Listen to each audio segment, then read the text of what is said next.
Hello, folks. Welcome to another edition of Creator News Live. So glad you're here. This is one I've been so excited about. I've heard Chanel speak a couple of times. I read her newsletter, Growth in Reverse, and we're going to talk about that because it is amazing. So if you guys aren't subscribed to that, you guys need to sign up because it's a deep dive, and we'll talk about that later. But Connor Brown, back in the saddle again. How are you doing, my friend? I'm excited. This is one I've had circled on the calendar for forever. I was telling Jeff, listen, we got to make sure neither of us are on a ship during this one because we both want to get some airtime with Chanel. That's right. And we are here back on land, ready to rip.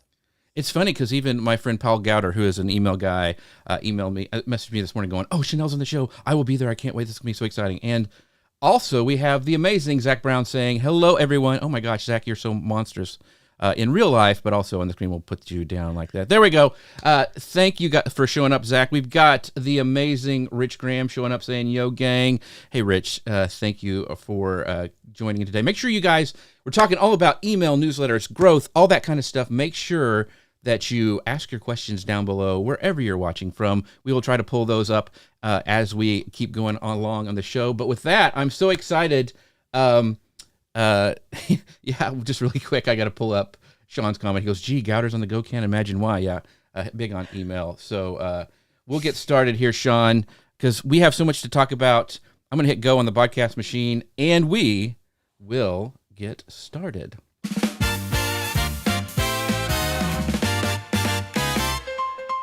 Hello, folks. Welcome to Creator News Live. I'm Jeff C., and you're not.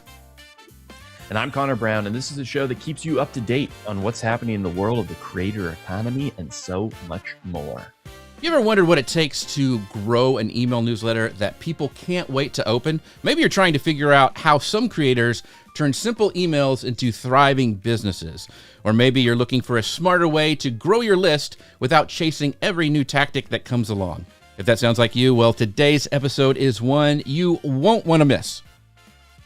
We're excited to welcome Chanel Basilio, founder of Growth in Reverse, where she studies how the best newsletters on the internet actually grow and make money. She's analyzed hundreds of real-world strategies, built her own audience to more than 40,000 subscribers, and helped creators think more strategically about email as a primary growth engine. Today, she's breaking down what's working, what's not, and how to build a newsletter that becomes a real business.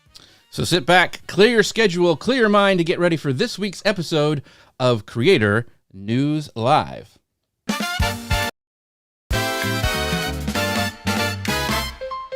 If your emails barely grow and subscribers come and go,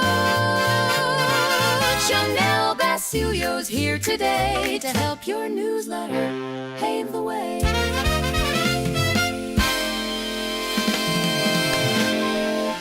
There we go. Chanel, how are you doing today? That was epic. I feel like I'm on Family Guy with that music. Oh yeah, it's so much fun to do. That's I tell people that's one of my favorite things that I do every week because it's fun to do it with. We use Suno for that, so it's a lot of fun to put that together. Oh, nice. Yeah, so let's just dive in because we're going to be talking about like email all day, but you do this deep dive, and we kind of teased it this the front of the show, the Growth in Reverse, and I'm a big reader, and you spend like 40 hours or something on these deep dives of these creators and kind of reverse engineer how they're growing their email lists. Chanel, just first of all, what made you have that idea, and tell people where they can sign up because it is amazing. Yeah, it's just growthinreverse.com. And thanks, I appreciate the kind words. I actually came up with the idea through my own curiosity. So I found this guy named Mario Gabrielli, and he was making like 300 grand with his newsletter in his first year. And I was like, what?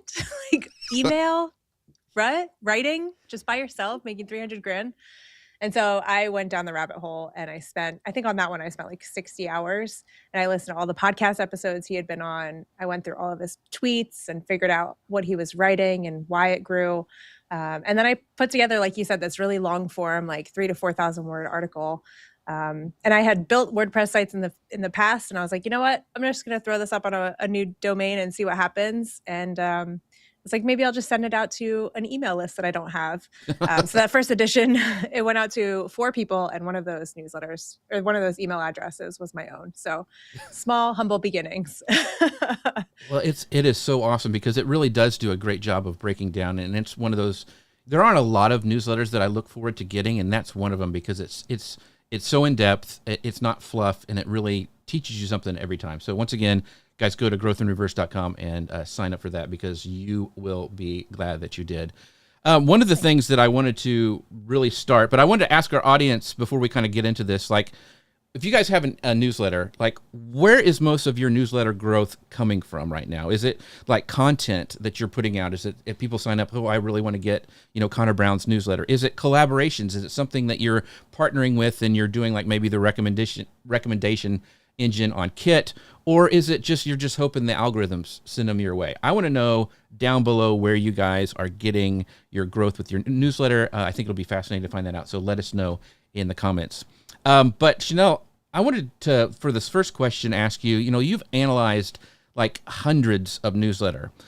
And so when growth stalls, when somebody talks about like when they kind of plateaued or when it's stalling, what's usually missing and how quickly can someone like see that problem and then diagnose it to fix it?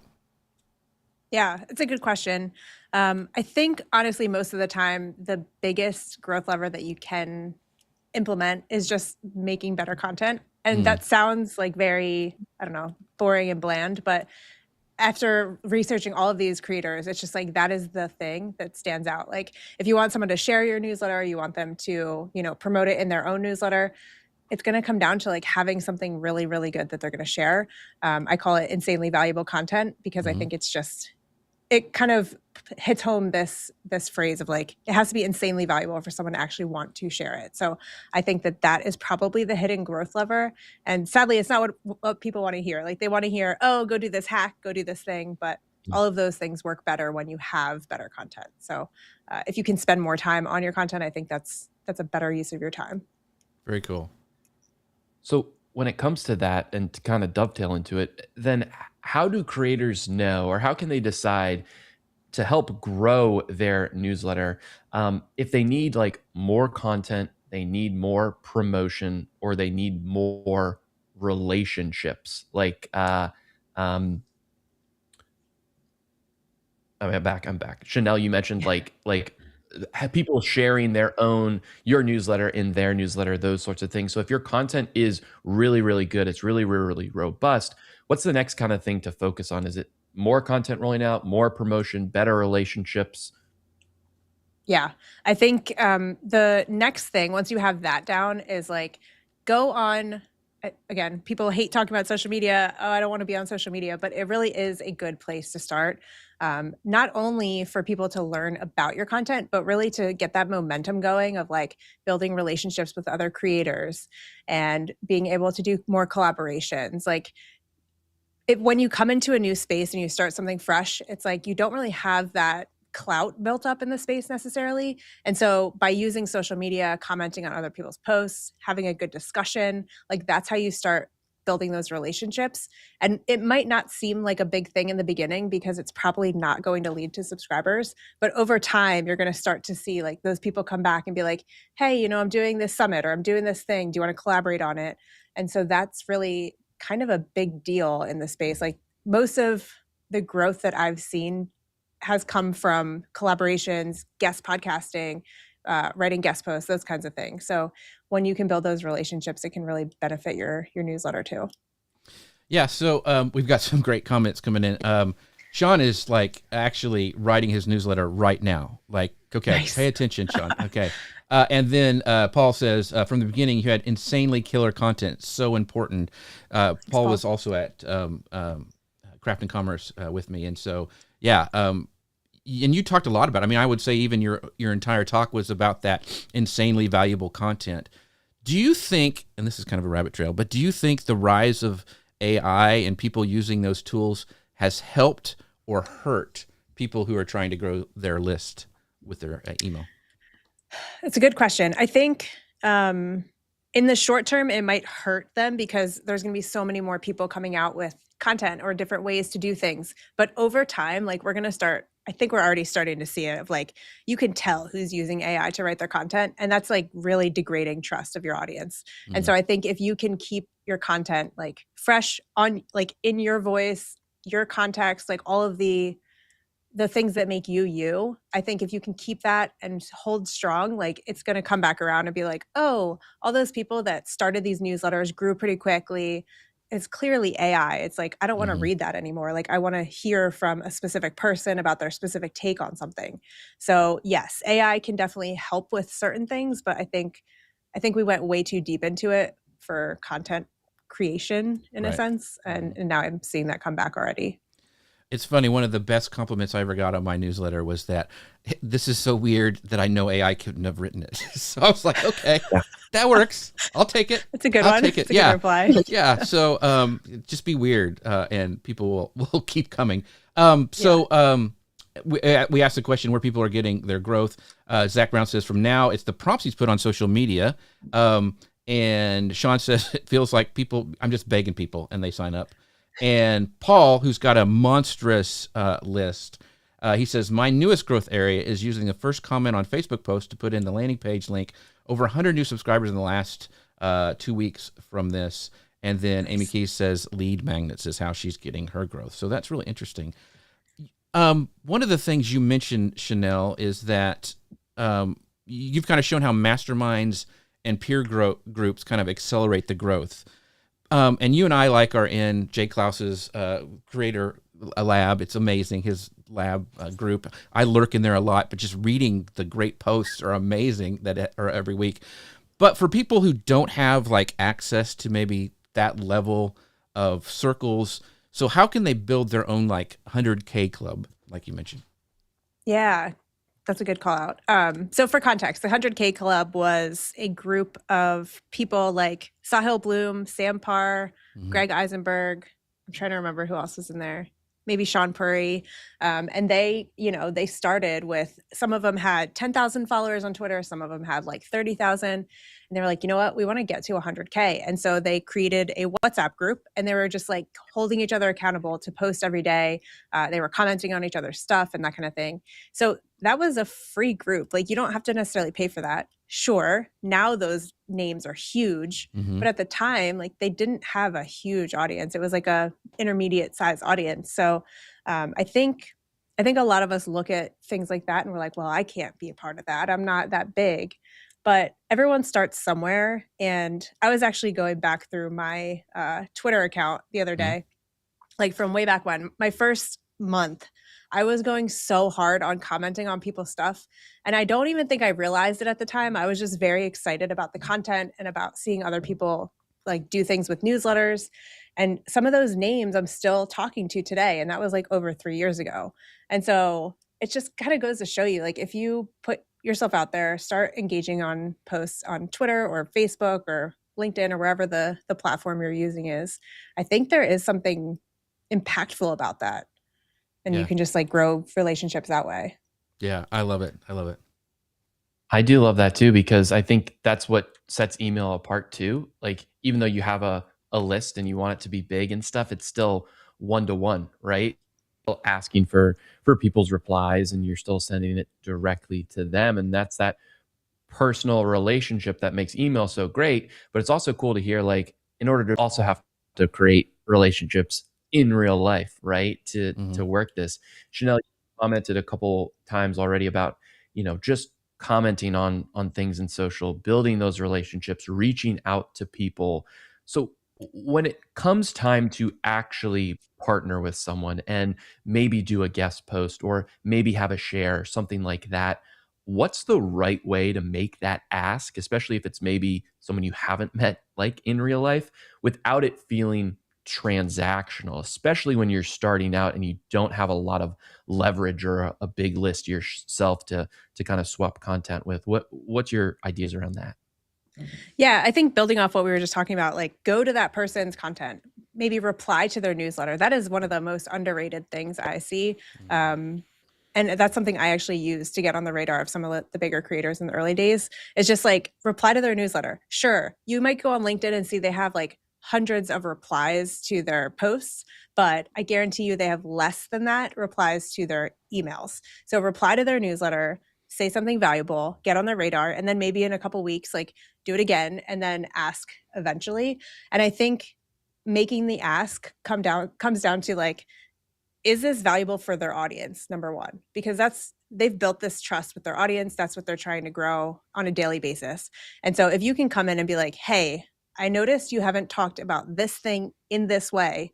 I would love to come in, help your audience, whether it's being on the podcast or sharing a guest post, and make sure they take guest posts or they have guests on their podcast, because otherwise it's just like a waste of your time. Right. But if they do, I think you can just make the ask and make sure you're leading with value for their audience and show that you actually did research. And this wasn't like, hey, AI pulled your name out of a hat and I just like sent you an email, because that's very obvious anymore. Yeah. And I think if you have a podcast, and I know you get this all the time, Chanel, is you can tell it's like, hey, insert name here, da-da-da-da-da. I loved you on da-da-da. And you're like, okay, you haven't even listened to anything that I've put out. So yeah, it's pretty bad. Yeah.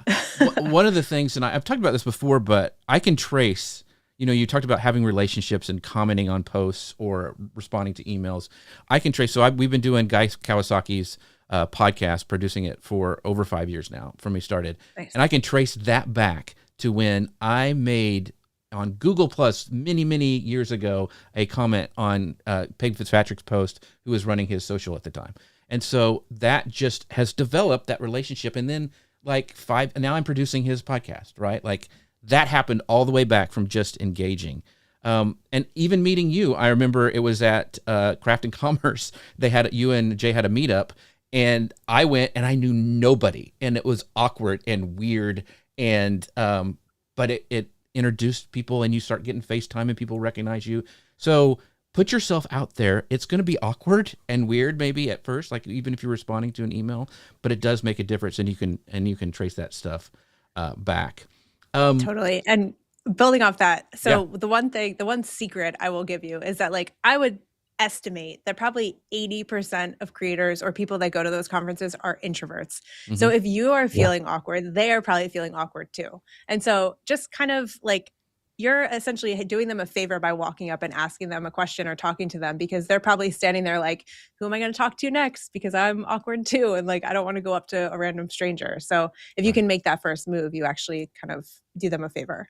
Yeah. It's funny. And I think creators, they love getting response to email. I mean, I talked to Paul, and like I sent a message. You had him on your show not too long ago, and he's been on this one. Joe Casabonia, he's an amazing guy about systems and putting stuff together. And I just sent him, hey man, I really liked that last email. I really connected with the rest part of it. Thanks for sharing that. And then he responded back, and you could tell that made his day. That stuff really, if you're not being spammy, it really does help connect people together. So, like you said, people just don't realize how important that is for creators. So, yeah.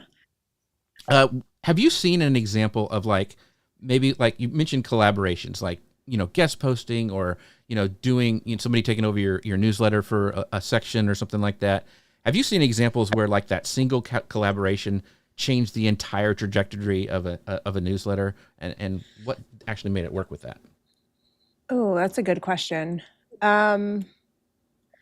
Yeah, I mean, I think for my own, honestly, I was writing and I was doing this for 4 months, and thankfully I had kind of an in with Jay because I was in the lab already. Mm-hmm. So I think he had to trust me a little bit more than the average person, but he had me on his show, and that was a huge boost in people finding me, learning about me, and just I feel like from there it kind of really accelerated. Mm-hmm. And so that's definitely one that helped. So he's been a huge supporter of my work, and I really appreciate that.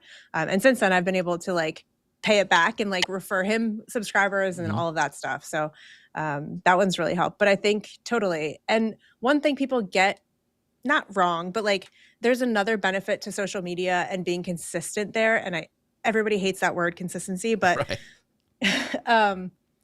The bigger creators who have already built trust, they've built an audience, and they're very protective of that, right? And so you might look at someone and be jealous that they got on somebody else's show, but what you don't see is that bigger creator saw them being consistent month after month after month, a year after year. And then they were like, okay, now I trust you. You're going to be around in the next 3 years. Why don't you come on my show and talk to me about what you're doing?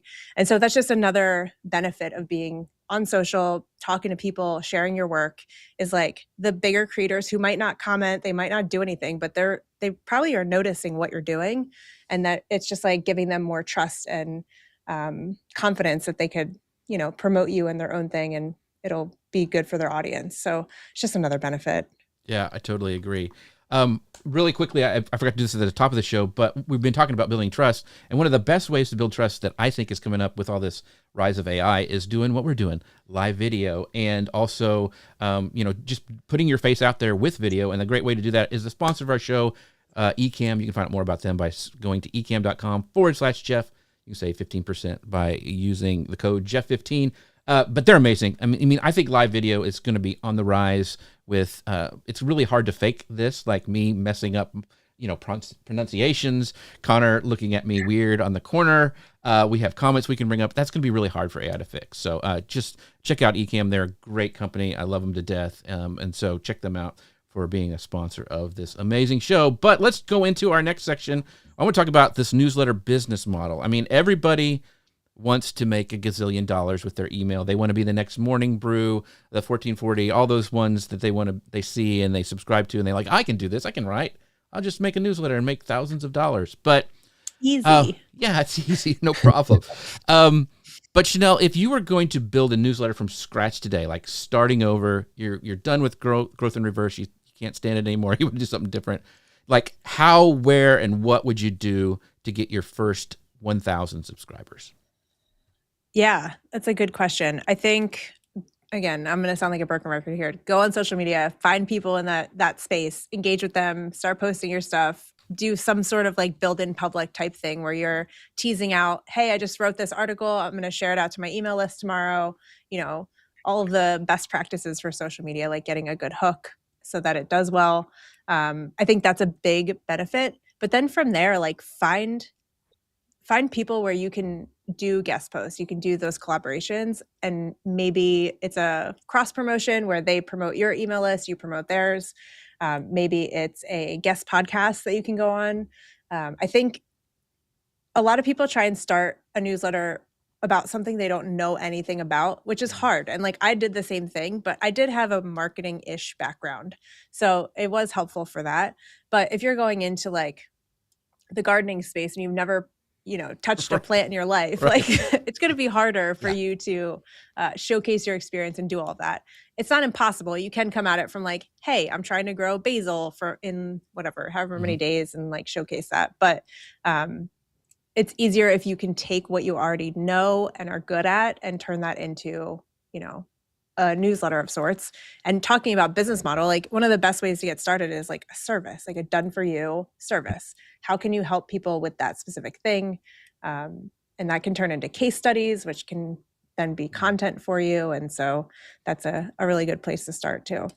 In fact, like Amy Keys, who's watching this show right now, her whole thing is she does PR for museums, like the big ones, like the Smithsonian. It's kind of a thing. And she has a podcast all about how to, promote your museum. She's got a newsletter based on it. So you don't have to have a huge, we talk about lists because it's kind of social proof. And like, even with this one, I said like, oh, Chanel's got 48,000 plus subscribers.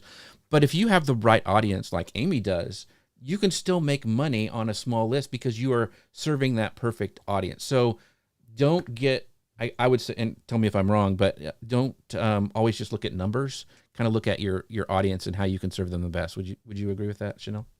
Totally. And there's people in my community who have like less than 1,000 subscribers who are making like more than 400K a year. And so you don't need a ton of people, especially in the right space. Like you said, Amy is doing PR for museums. Like that's awesome. That's such a cool niche.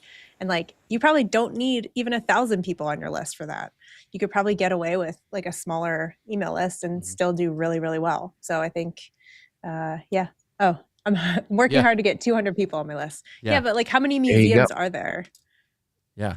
And she's got the biggest one in the country, by the way. Anyway, so I'm like, just saying, like, that's a pretty big win there, Amy. So yeah, very, very cool. That's awesome. Yeah. Very cool niche. I think that's important too, to kind of differentiate like why you're setting up your newsletter, right? Because Mhm.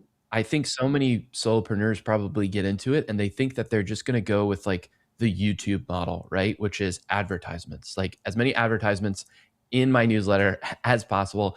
And in order to make money off of that, I have to have a huge list, right? And all of these platforms now are helping with these native ads, these native ad integrations, and you don't really have to do anything. It's almost like putting it in there for you.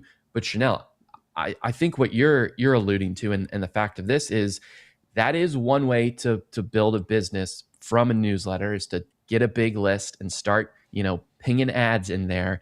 But the other side of it is to build your newsletter and you're offering your own service. And that's how you can kind of get an in and probably get upscaling. So talk about the two sides of that and where you think solopreneurs find more success. Oh yeah. I mean, I would say solopreneurs would find more success doing a smaller but more targeted like service type offering. It can eventually morph into a digital product or a community or whatever you want it to be. But the other method of like growing this huge list and just relying mostly on sponsorships is it's getting so much harder. Like I don't recommend that for 99% of people. Mm. And it's sad because I see a lot of people getting into this space and that's what they think is going to grow and that's how they think they're going to make their money. And it's like you're going to need like multiple hundreds of thousands of subscribers to make a safe living from that. And there are ups and downs with the sponsorship side of things. Like sometimes sponsors pull back, like if the Right. economy is not doing well or whatever. And so I don't know. I really recommend people at least do a hybrid. So have sponsorships, but also have your own products and services that you can sell because you're going to make so much more money from just like at least margin wise off of those. Yeah. Very, Yeah. very cool. I have a question, and this is one of the, no, it's not a question, I guess it's a statement and a question, but one of the things that you said that kind of blew my mind, and I never heard it talked about before in this way, you talked about making offers non-calculable, which, that it's something that your offer, like if you are doing a newsletter, like saying, okay, I'm going to sell a subscription, it's going to be $5 per this. And you can kind of see like, okay, if I buy your paid email newsletter, it's going to be $5 per email. And that adds up to this per month. And you mentioned not doing it or making your offers in a way where they can't really put a price tag on it. It's more of like, oh, I get all this if I become part of this community. Can you talk about that a little bit? What does it mean in practice for like a newsletter business or an email list? Yeah, I think this one came from my friend Tom Orbach, who runs marketingideas.com. He actually he has a paid newsletter, and he said that when he launched his paid newsletter, he tried to not make it calculatable or calculable, whatever the word is. Right. He said that, most paid newsletters, they are like, okay, I'm going to send 4 paid issues a month. It's $20 a month. So backing out of that, the math is $5 per email. And he's like, I didn't want to do that. One, it feels like you're putting yourself on a really big hamster wheel of creating more content. And 2, it's just like, it's very easy for someone to decide to cancel that paid newsletter. Whereas if you say, all right, you're going to get, X number of emails, but you're also getting this community where these people come in every month or whatever on top of it. And then you have like, he created a full book at the launch of his Right. newsletter, which Yeah. was crazy. And so you get that as well. And so it makes it very hard to back into the math, or at least harder, I would say, than just a straight, 4 emails a month that you're getting for a paid newsletter. Yeah, I thought that was genius. I had never heard of it broken down that way, and I loved what he did with that book. That only his list, only subscribing would get that PDF of whatever the 400-page book.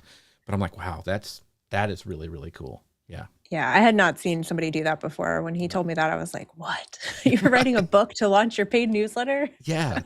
But which makes perfect sense when you talk about making it so they can't figure out like how much everything is worth and like really breaking it down. Like, okay, am I going to buy Starbucks this month or am I going to get on a newsletter like that? Does I Right. mean, I like that idea. Yeah, me too. Amy has Good one. Amy has a great question too, where she's asking about her particular newsletter. And Amy says, my newsletter is a letter email style. I see a lot of newsletters going more to a news and article style design. Any advice on which direction to go? I think we're far past we need a million graphics in our newsletters, right? It's Yeah. we're gonna focus on text and have maybe one or two supporting images or that. But Chanel, what would you say to Amy? A letter email style, or this kind of like digestible? Hey, here's an article. Here's the latest news. Yeah, it's a good question. I think it really just comes down to what do you enjoy? What are your people like reading? And the format of the actual newsletter is going to matter too. So if it's more of like personal brand, you're talking to your readers directly, maybe like a letter is totally fine. If you want to go more like, I don't know, a brand that lives outside of you, maybe you have like an article and then you can have like some I don't know, talking points at the top. Like for mine, I say like, hey, this week is blah, blah, blah. Maybe I'll say something personal and then I go into like the article, and then sometimes there's like links at the bottom of like, here's what's happening, or here's some interesting articles I've seen. And honestly, you can change it up. Like I do my typical format most of the times, but then sometimes I'll send out like a random one-off email and it's just like text only, very random, and it gets way more engagement. And so I'm like, well, that's interesting. So I don't know if it's like the pattern interrupt or what, but yeah, don't feel like you're stuck with one once you pick it. Like you can always experiment with this stuff. That's a great point. And so, like, kind of a follow-up question to that too. I think for so long, when we were trying to get people to sign up for our newsletter, we were just saying, sign up for our weekly newsletter, right? Or our monthly newsletter. Like the thing you were getting access to was a cadence in which you were sending it, but it wasn't ever saying anything about, well, what is in the actual newsletter? Like, why should I sign up? Why should I be excited about something coming to my inbox every single week? So how can we in today's day and age like differentiate and get people to sign up for our newsletter where we're not focusing on the cadence, but we're basically saying, hey, you're going to get access to something? Like, how can we do that and keep it really pithy so people understand immediately when they're giving their email address up, they're going to get something good in return?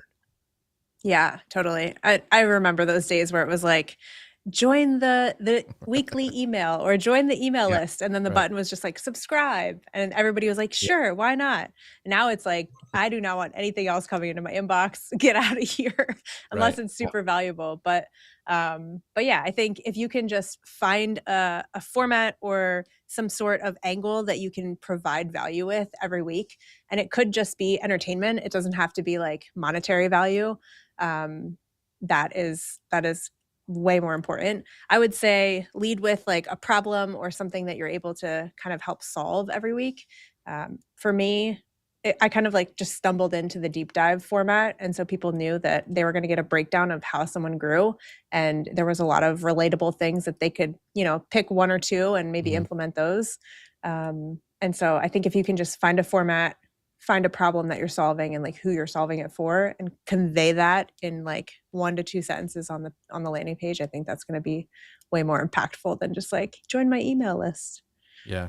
I've been trying to say, like join the email community. Like you can do it by jeffc.com/news. See how I did that? There you go. But like instead of Subtle. saying like join my list, which seems really like, I don't know, businessy, transactional, I want the community because I want them to respond back. I want to talk to them via email. So I think instead of just saying hit the subscribe button, we say something like, hey, join our email community or be a part of this group that we discuss weekly. I don't know, but I think get away from just like the list sounding thing, because it just, when you're a list, you're just a number. And I want these people to be like part of the group, right? I guess I'm just trying to start it that way, I guess. Underground movement, maybe, Connor, we need to do. Underground social media movement. Yeah. I like it. Yeah. So, I know this will be a just depends question, but I still want you to try to answer it. Like, Okay.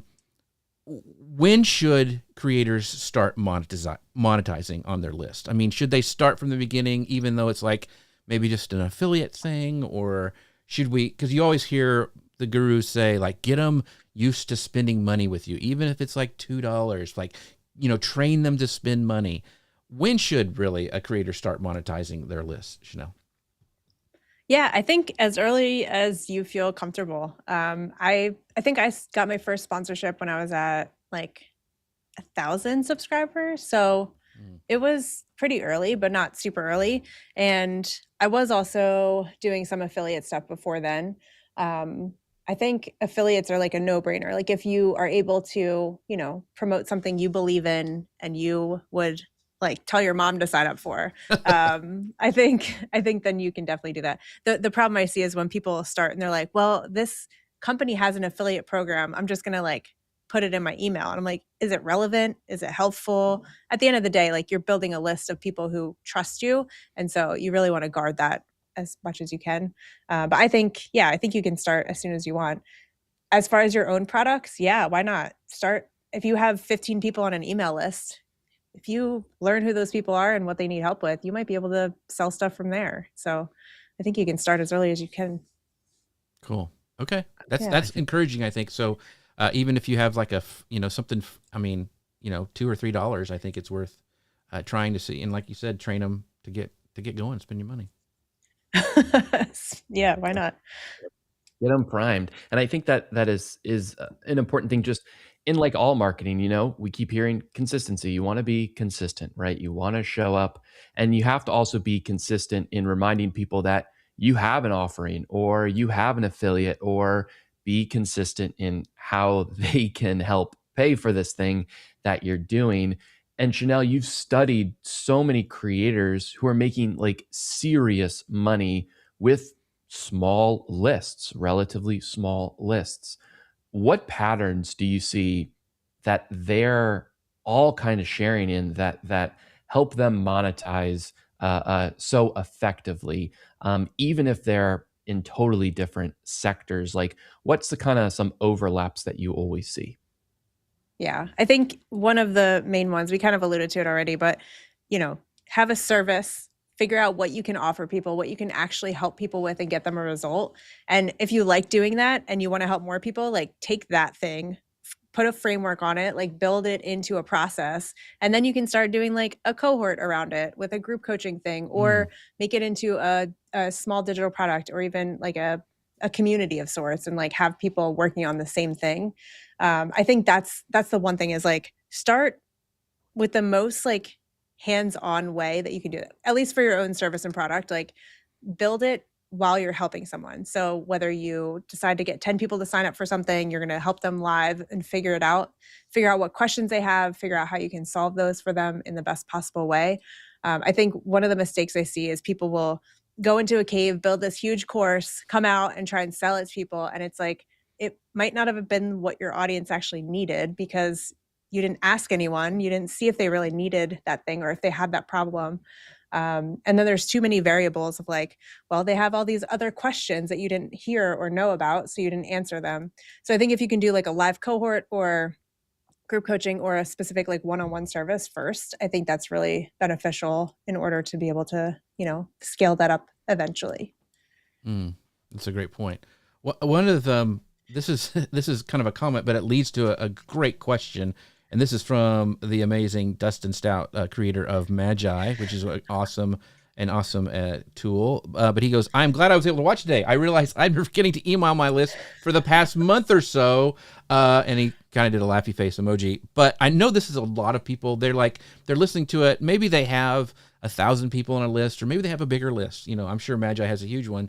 What do they do? Like, is it weird to start emailing people again? I know you probably get this question all the time. Like, I haven't touched my list in 6 months. What do I do, Chanel? Like, what do you tell people who want to kind of warm up their list again? Yeah, I think if it's only been a few weeks or a month, like you could probably just like make a joke of it and be like, "Hey, I'm back. Right. I didn't like disappear." If it's been a little bit longer, maybe you send it to a smaller segment first and kind of say like, "Hey, remember me? Like here I am again," and just make sure that they know who you are at the top. So, hey, you signed up for this one thing a couple months ago. Sorry, I've been MIA or whatever. But yeah, I think that would be helpful. Honestly, most of the people I talk to are so email centric that they don't forget to send their emails, right. Or they might miss a week or two, but it's not like super consistently missing that. In the same vein, is there a time when you need to increase your emails? Let's say you've been emailing for a week, and then people are like, we really like these emails. Should you automatically just start doing another one? Or like, how do you decide when to amp up your email frequency? I know Paul Gowder, he's always adding more, and they seem to be fine. He's got a huge community, over 1 million plus on Facebook for his powwows.com community. But when should like us normal folk, like who don't have 1 million Facebook groups, start thinking about, okay, maybe I should increase my frequency of email? It's a great question. I've been thinking about it for over a year, and I'm like, I should send a second one because, there's more sponsorship spots. I could like help people more, but I just haven't done it because I don't trust myself to send it twice a week or more than that. So right now I'm stuck on one. The other thing you can do, and this would help with the consistency piece, is like set up an autoresponder or like a sequence that people go through. There's a guy named Eddie Schlaner, and he actually started creating this long email sequence with his older content. So it's kind of like repurposing his other stuff, but it's still helpful. It's still valuable for people. And so I think it's like a year-long sequence. Oh, wow. And so every Tuesday or Wednesday, whenever he sends those vault emails, people are just automatically getting those. So then if he skips a week, he's not like completely ghosting his people. They're still getting something, but it's just not the same thing. Got it. That's the Paul Gowder special as well. Throwback right. There you Thursday. go. He has a year-long email sequence, and he just sends an article or a video or something that he's already created on his website, and it's 52 weeks long. He does it. There you go. Throwback Thursday There it emails. is. Yeah. I think that's really awesome. good because I think that like we have to create so much content, right? So repurpose it a little bit, but still provide value to people. I'd love to know your process, Chanel. Do you have any, besides maybe just like an initial autoresponder, do you have anything else automated, or is it you get up that week, you write that email, you send it out, and that's pretty much your email for what's going on that week? Yeah, I wish I had a better answer for this, but no, it's just every week I write the email, sit down, slog it out, and I'm like, oh, why didn't I like automate some version of this? But yeah, you're right. Like I spend, what did we like 30, 40, sometimes more hours on one piece. And most of the time I don't repurpose them, which is not the best use of my time. But, but I also have this like, probably a false belief of like, well, I researched that person back in 2024 and now they've grown even more. So it's not relevant anymore. But I don't think that's the case, but that's what I tell myself. So, but you kind of, I mean, don't you kind of repurpose it because you have the YouTube channel and the podcast too? Don't you kind of like use some of that content over on those other distribution channels? yeah, sometimes. But there's, I mean, I would say 90% of the deep dives I've written, I have not repurposed. So yeah. But luckily, folks, if you go to growthinreverse.com, she does have past editions, so you can go and read and look at those. So, which is really great because it's really evergreen content. So make sure you guys go check this out. But so I wanted to kind of go next into like talking about why people subscribe. Like, kind of, I know you do a lot of that kind of psychology, and you're kind of looking at intent for people who are signing up for emails, but what do you think makes someone feel like they have to subscribe? Not because of a pop-up on their website, which, I mean, they work, but, that's not probably the best thing. Is it because it feels obvious or somebody likes you enough that they want to get more from you? So, like, what do you think about that, why people subscribe? Yeah, I mean, are you able to provide them, like, a consistent type of content every week? Like if we're talking about Paul, is like he's sharing all of these, events that are happening and like why you should pay attention and maybe the history of them. And so that's interesting for someone who wants to learn more about powwows and do that kind of thing. For me, it's like, if you want to grow your email list, go check out these deep dives that I've written, or go check out the podcast where we're interviewing people who are doing this thing every day. So I think it comes down to like, how can you make what you're doing feel super valuable to them and like they want to keep subscribing. And I think it comes back to like making sure that, the content you are providing is so good that you can continuously do it over and over again. But yeah, it's just make it valuable for them, tell them what they're going to get from it, and solve their problem.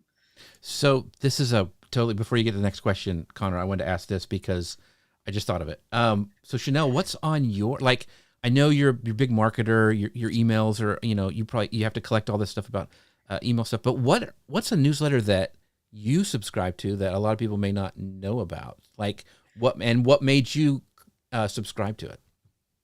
Yeah. There's a guy named Billy Oppenheimer, and he is Ryan Holiday's research Yeah, he's assistant.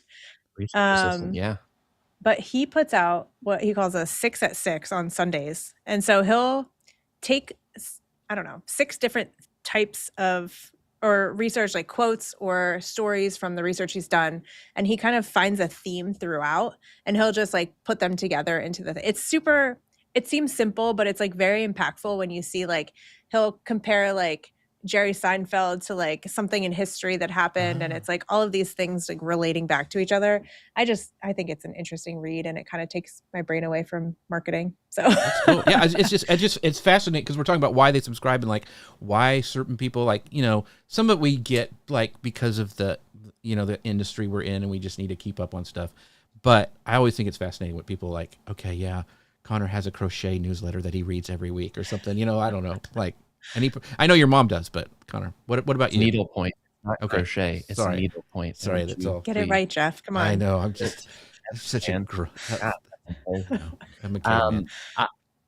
A new one I just recently signed up for, which is just really well done, is I think his name is Daniel Bryan, which I always get nervous because that's also a WWE wrestler, but he's a credit card point guy, and he just lets you know, like, hey, here are the current bonus offers for transferring your credit card points to a certain airline, those certain things, and he just does it in a really concise and like well thoughtful way. So I love that guy. Yeah, He's really cool.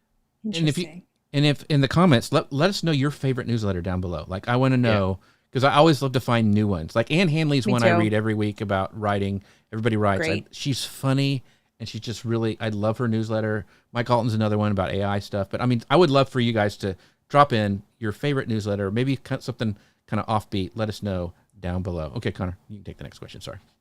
Random. So when we are doing this, and we want to make sure that when somebody subscribes, they're getting exactly what they think they're going to get, so that they're excited when that credit card point newsletter comes in their inbox and they're like, I gotta open it.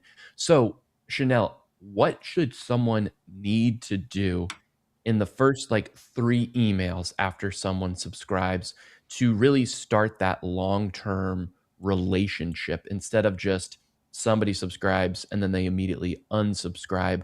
Do you believe that it's starting with a really well thought out welcome sequence, or is it dropping them in? Like, how do you get them hooked within those first few emails? Yeah, it's a good question. I think there are a couple different ways you can go about it, but the main one, like the first couple emails, what you want to share with them is like what they're going to get, who you are, and why like they should listen to you about this thing, and maybe give them some of your best content. So the one thing I do see though is like they'll start like an about me email, and they're like, here's all my whole life story and like why I'm the person to listen to, but they don't explain why that's beneficial for the person reading. And so you do want to explain who you are, but in the vein of like why it matters to them, which seems like a simple different distinction, but it's actually pretty impactful. So I would say give them some of your best content, let them know what they can expect, and then tell them who you are and why they should subscribe. One thing I love doing too at the bottom is I'm like, hey, come like hang out on LinkedIn and Substack too if you're over there, because then you're getting people into multiple areas of like your world, and you can kind of keep them engaged that way too. That's awesome. And I'm going to talk about this, and I think it was from your episode where you talked about the Generalist, the girl who does the Generalist newsletter. Oh yeah, Millie. Which for me, when you talked about those first 3 emails, tell them why it matters, not just your life story, but why it matters to you. And as soon as I saw Millie and talk about the Generalist, I immediately connected, because that's how I feel. Like, because of the Generalist, and I feel like I'm a generalist, and it wasn't. I signed up for it because I felt an instant connection to her. And I think that's what you're saying with those 3 emails is, okay, not just who I am, but how can I connect with you? What makes us similar, and what can I give you if you continue down this email journey with me? So I think that is so key, instead of just like, hey, I've done this, and here's my, resume, and I'm so good, and yada, yada.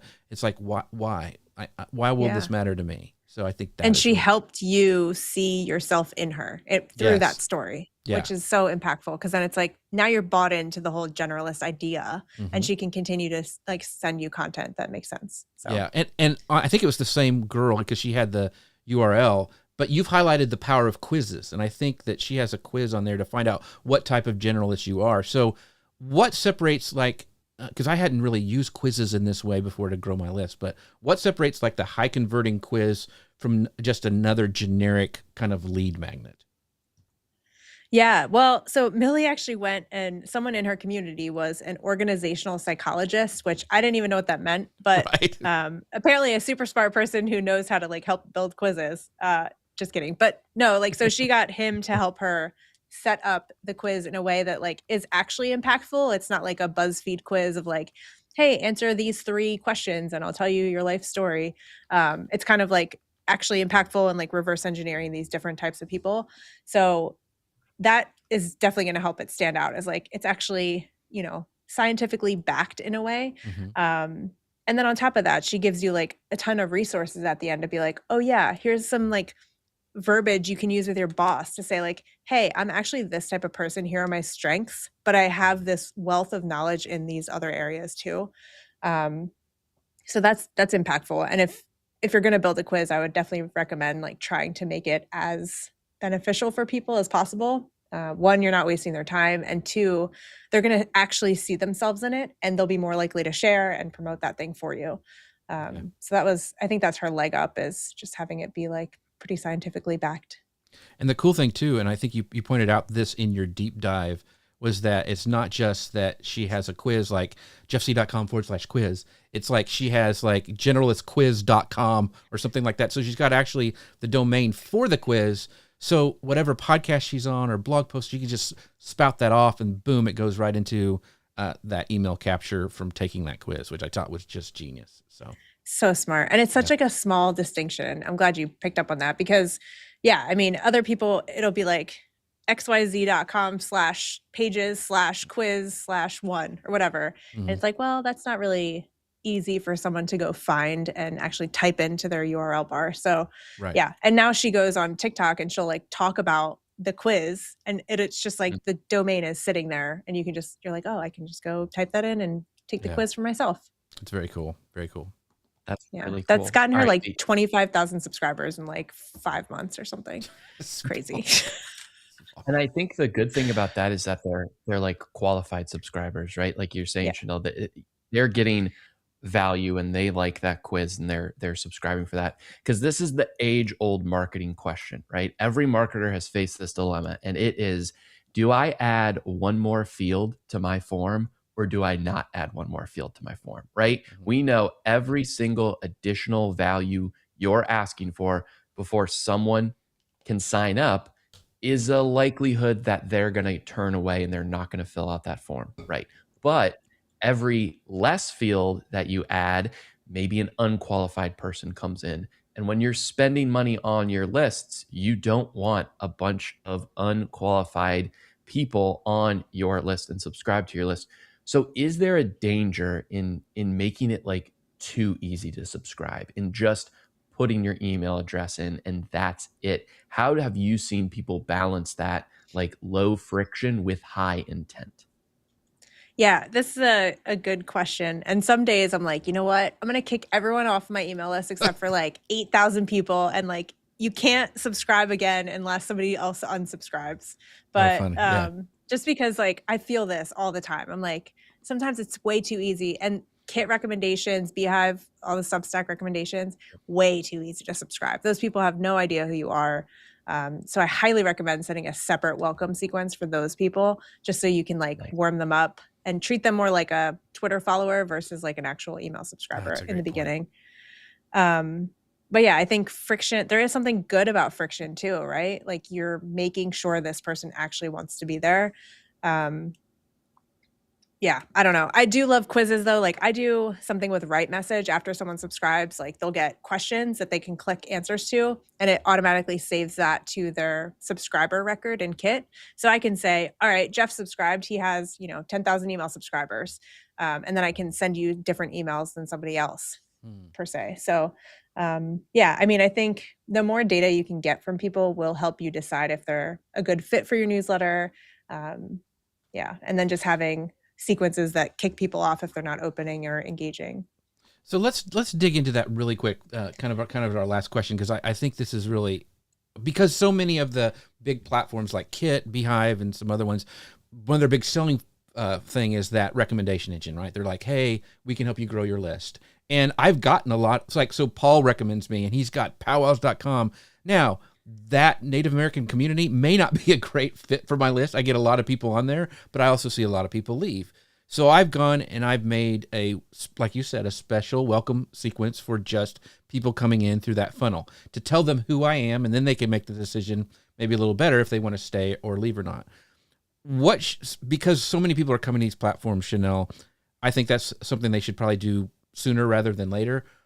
And we talked about earlier in the show, not just telling people who you are, but how do you finagle that with somebody coming off one of those lists where they may have 10 people that they didn't know any better, they left everything checked, and they got on all these lists.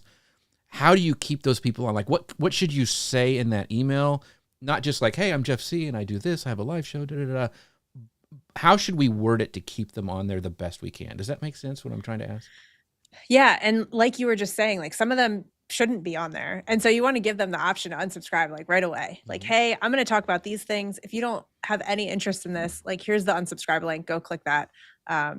What I've seen people do, and I've started to emulate this myself, is like there is a newsletter operator named Caitlin Burgoyne, and she writes a newsletter called Why We Buy. And in her first email, if you subscribe through recommendations, she shows you a picture of what that Kit recommendation box looks like. Because one of the things with recommendations is they might think, you just subscribed me from out of nowhere. I don't even know who you are. This is spam. And they'll click the spam link. And that's not good either.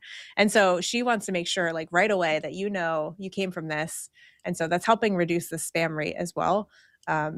But yeah, like you said, just let them know what you're going to talk about and who you are, and let them unsubscribe. Like if nobody wants to be there, then like don't force them to stay. So doing that like screenshot of that recommendation list is genius. I need to go back and change my sequence, because if people see that, and maybe even make a joke about it, like, hey, you may have not known, but haha, this is what I do.